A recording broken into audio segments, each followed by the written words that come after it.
Hello दोस्तों, आज मैं 2007 में रिलीज हुई American horror movie the hills have eyes part 2 को एक्सप्लेन करने जा रही हूँ, जिसको डायरेक्ट किया है German film director Martin Weisz ने। ये मूवी सीक्वल है 2006 में आई movie the hills have eyes का। तो अगर आपने पार्ट 1 नहीं देखा है तो पहले आई बटन पे क्लिक करके पहले वो देख लीजिए, क्योंकि पहले उस मूवी को देखना जरूरी है। तो बिना किसी देरी के अब चलते हैं सीधा कहानी की तरफ।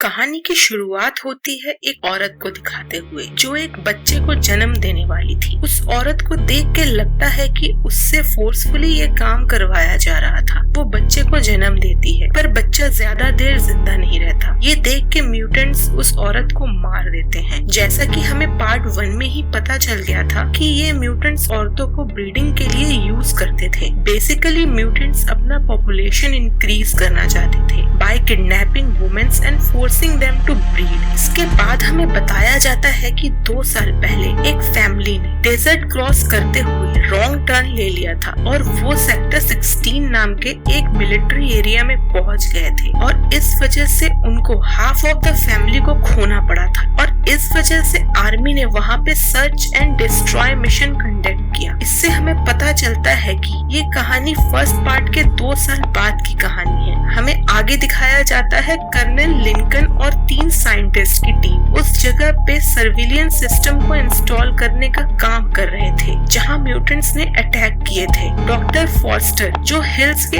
ऊपर था वो डॉक्टर विल्सन से कांटेक्ट करता है, उसे कोई रिस्पांस नहीं मिलता। फिर वो डॉक्टर हैंस को कांटेक्ट करता है और हमें पता चलता है किसी ने हैंस के 2 टुकड़े करके उसे मार दिया था। फॉस्टर कोई रिस्पांस ना पाके वापस आने लगता है। तभी उसे एक म्यूटेंट दिखता है जो सांप को खा रहा था। वो म्यूटेंट फॉस्टर को वहाँ से चले जाने को कहता है पर पीछे से एक दूसरा म्यूटेंट उसे कुल्हाड़ी से मार देता है। उसकी आवाज कर्नल सुन लेता है और तभी एक म्यूटेंट कर्नल को भाले से उठा के हिल्स के नीचे फेंक देता है। आगे हमें दिखाया जाता है यूएस मिलिट्री सोल्जर्स का एक ग्रुप जो कि ट्रेनिंग के बाद बेस पे जा रहे थे और वो सेक्टर 16 में काम कर रहे साइंटिस्ट को सप्लाईज देने वहाँ रुकते हैं। उन्हें वहाँ कोई नहीं मिलता पर हिल्स के ऊपर उन्हें मिरर शाइन होता हुआ दिखता है और सार्जेंट जेफरी सोचता है कि हिल्स पे किसी को मदद चाहिए और वो एक search and rescue mission organise करता है। नेपोलियन एंड एम्बर को छोड़कर सब हिल्स की तरफ जाते हैं ताकि अगर कैंप में कोई वापस आ गया तो इन्फॉर्म करने के लिए कोई होना चाहिए। ऊपर जाते समय मिकी एक गड्ढे में गिर जाता है और उसकी एंकल ट्विस्ट हो जाती है और सार्जेंट उसे कैंप वापस भेज देता है। कैंप में नेपोलियन को टॉयलेट में एक हाथ दिखाई देता है और वो चिल्लाते हुए बाहर आता है। एम्बर आके चेक करती है और उन्हें वहाँ डॉक्टर विल्सन मिलता है। उसके बॉडी में कई सारे कट्स होते हैं। म्यूटेंट्स ने उसे वहाँ इन्फेक्शन से मरने के लिए छोड़ दिया था पर डॉक्टर विल्सन कुछ भी बता पाते वो उससे पहले मर जाते हैं, इतना बोलते हुए कि वे यहाँ है। थोड़ी देर बाद दोनों डिस्कवर करते हैं कि किसी ने उनके ट्रक में आग लगा दी थी और उनके वेपन्स भी गायब थे। एम्बर डिसाइड करती है कि वो ऊपर हिल्स पे जाए पर नेपोलियन उसके साथ जाने से मना कर देता है।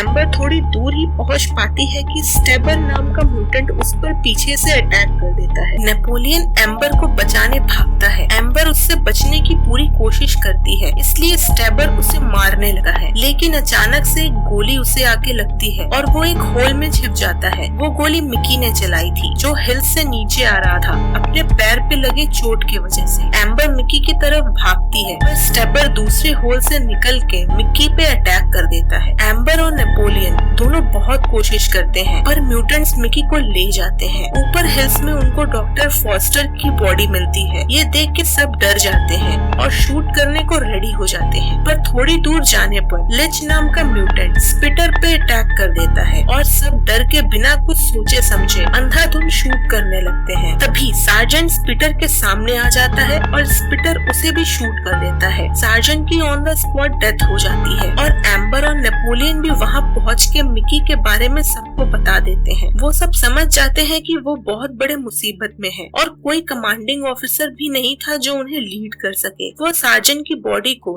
नीचे कैंप में ले जाने का डिसाइड करते हैं एक रोप के थ्रू, और स्पिटर इस काम के लिए रेडी हो जाता है क्योंकि उसी के वजह से सार्जेंट की डेथ हुई थी। वो रोप से नीचे जा रहा होता है पर अचानक से रोप टूट जाती है और स्पिटर भी मर जाता है। वो देखते हैं कि रोप टूटी नहीं है, किसी ने जानबूझ के उसे काटी है। वो बहुत सावधानी से नीचे उतरने लगते हैं पर उन्हें वहाँ कर्नल मिलता है जिसकी हालत बहुत खराब थी। वो उससे निकलने का रास्ता पूछते हैं। कर्नल उन्हें माइंस के थ्रू जाने को कहता है। कर्नल उन्हें बताता है कि म्यूटेंट सबको मार देंगे पर लेडीज को ब्रीडिंग के लिए कैप्चर कर लेंगे। वो म्यूटेंट से बचने का तरीका पूछते हैं पर कर्नल सिंपल बोल के खुद को गोली मार लेता है। इसके बाद वो सब ट्रैप बनाते हैं म्यूटेंट्स के लिए। वो एम्बर और मेसी को एक जगह बैठा के सब छिप जाते हैं क्योंकि म्यूटेंट्स फीमेल्स को मारते नहीं थे, उन्हें ब्रीडिंग के लिए कैप्चर करते थे। थोड़ी देर बाद स्टैबर उन दोनों पे अटैक करता है पर सब मिलके स्टैबर को मार देते हैं। थोड़ी देर बाद कैमेलियन मेसी को अकेला पाके उसे अपने साथ माइंस में ले जाता है। वो सब भी मेसी के वॉइस का पीछा करते हुए माइंस तक पहुंच जाते हैं। स्टंप ग्रुप को छोड़ देता है क्योंकि वो उनके साथ नहीं जाना चाहता था पर वो लेच द्वारा मारा जाता है। माइंस में एम्बर और नेपोलियन एक गड्ढे में गिर जाते हैं और क्रैंक और डेल्मार से अलग हो जाते हैं। दूसरी तरफ कैमेलियन से बच के मेसी भाग रही होती है पर हेड्स उसे पकड़ लेता है। कैमेलियन एम्बर पर अटैक करता है पर नेपोलियन एक पत्थर से उसे मार देता है। थोड़ी देर बाद उन दोनों को स्निफर मिलता है जो कि एक ब्लाइंड म्यूटेंट था और उसके हाथ में एक गन होता है।